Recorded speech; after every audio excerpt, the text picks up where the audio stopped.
Fala, povo bonito! Ei. Mas aqui, de novo. Ah, já tô cansado de você. Problema seu. Eu quero a sua aprovação Eu também. com o professor Barbosa, com o professor Matheus, do curso Exatas, para mais uma dica de história.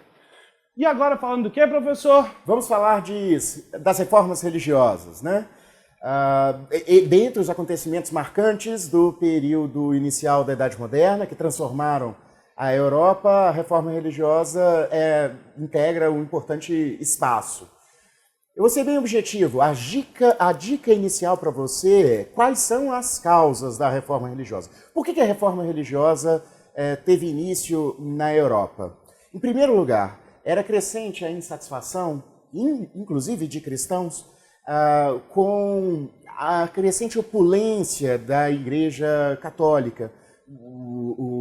As riquezas que eram acumuladas não estavam de acordo com determinados princípios que se imaginava do cristianismo original. E esta riqueza da Igreja Católica, em boa medida, foi conquistada a partir da venda, veja você, de indulgências. Indulgências são perdões. Esta é uma prática nascida na Igreja Cristã Católica, em meados do século VII depois de Cristo, que tornou a Igreja Católica a maior proprietária de terras, por exemplo, da Europa. Um elemento também marcante como causador da reforma está associado ao movimento de crescimento da formação dos Estados nacionais. Na medida que a unificação de terras acontecia em determinadas regiões do Ocidente Europeu, a Igreja Católica, como grande proprietária de terras, se colocava como um entrave. E é isso, inclusive, que, em boa medida, explica o processo de reforma protestante que vai acontecer na Inglaterra, o anglicanismo. Veja você que é uma motivação de natureza mais política. Vamos aqui para a mesa para a gente conversar com mais detalhes sobre a reforma. Pessoal, então, basicamente aqui a gente tem os reformadores, né, que vai ocorrer na Alemanha, Suíça... Isso, a reforma protestante, ela tem início na Alemanha.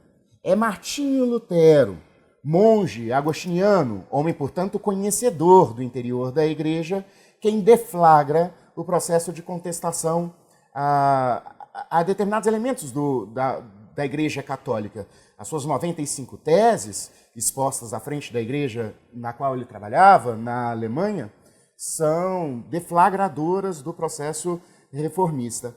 A base de pensamento da igreja protestante é o livre exame.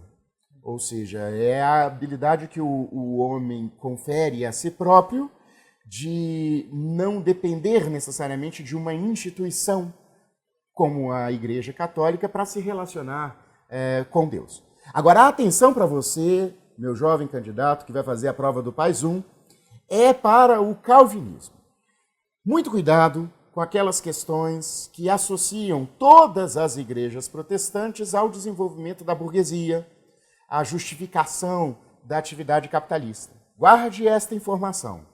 Apenas a igreja calvinista, apenas a igreja criada por João Calvino na Suíça, justifica a ação da atividade burguesa, eleva ao primeiro plano a valorização do trabalho, da prosperidade, e não por acaso é a igreja calvinista aquela que mais vai se difundir mundo afora. Eu queria lembrar a vocês o nome pelo qual serão conhecidos os calvinistas da Inglaterra. Esses são os puritanos. Puritanos. São também eles os responsáveis primeiros pelo processo de povoamento do norte das 13 colônias.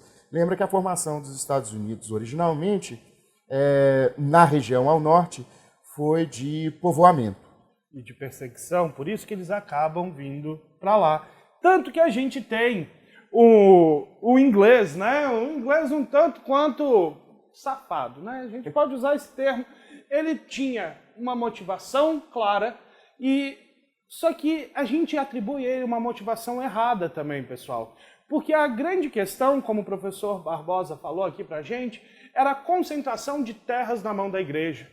Muitos locais, como a Inglaterra, não é um território tão grande, tinha grande parte das suas terras na da igreja. A metade das terras inglesas eram propriedade da Igreja Católica. Então, Henrique VIII, o danadinho que casou mais do que Vinícius de Moraes, né, ele vai pedir separação da sua esposa para se casar novamente, e como a igreja não aceita essa separação, ela vai dizer não. Henrique VIII diz, quem manda aqui sou eu sou o rei, por isso eu farei a minha própria igreja, religião, com fé cristã. Então ele acaba fazendo o anglicanismo. É uma igreja nascida por motivação predominantemente política e econômica. A saber, essa é uma igreja que mantém determinadas características que as outras, evidentemente, superaram, como, por exemplo, a hierarquia, né? Henrique VIII, além de rei, é papa, o que se define bem como um absolutista clássico, né? Exatamente. Mais uma dica para vocês, para ficar mais perto daquele curso sonhado. Valeu, galera! Tudo de bom!